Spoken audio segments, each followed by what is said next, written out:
Put your hands together for Nick Webb. There were all of these indicators that suggested that maybe innovation itself has just been reinvented.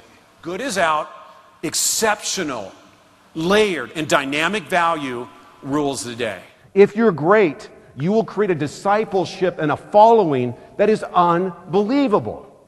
My wife would say stuff to me like, the trash is full. And I would think, totally. And so, right? So like the next day, I'm out looking for bigger trash cans. Duh. Who doesn't know that, right? Now, the problem is that most people don't really put together a plan. And maybe you don't need a customer service plan. Maybe you really don't need it, because these guys know what they need to do. I mean, they've got a truck, and the truck needs to go back on its wheel. Why do you need a plan to do that? I mean, anybody knows that you get it together, you put it on its wheels, and everything's going to be fine. Ish. The other thing that innovation superstars do, and I just love this, is they create amazing places for people to work.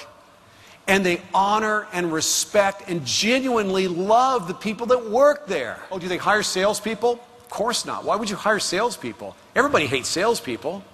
So what they do is they hire disciples of the religious order of Apple. Right? Have you ever talked to these guys? It's like they're scary sometimes, right? But they're not selling you anything. They just love the stuff so much.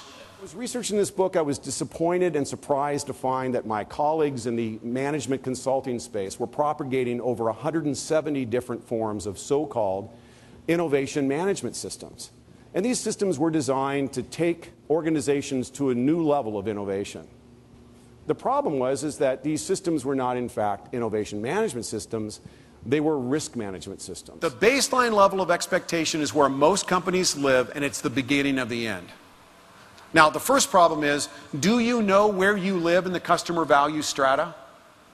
In chapter 3 of my book, I found one of the most commonly used lists of why innovation fails. And it wasn't until, and I think the list is 72 items, it wasn't until 42 on this hierarchy of problems with innovation. It was item number 42 where they finally used the word customer. Really? Wow. And I got to tell you, I'm really blessed because one half of my life, I get to invent products at Lassen Scientific and launch them to the universe. On the other side of my life, I get to work with some of the best companies in the world to help them build governance and framework around innovation. So I really sort of see this from two perspectives, and I think you'll find some interesting themes here that you'll be able to apply in your business. They're hiring chief listening officers. And the reason that's good news is the organizations that have learned to participate, to co-create, and to collaborate in the digital sandbox in an authentic way, not as a corporation, but genuinely in an authentic way to communicate with these digital tribes, they are developing extremely relevant products.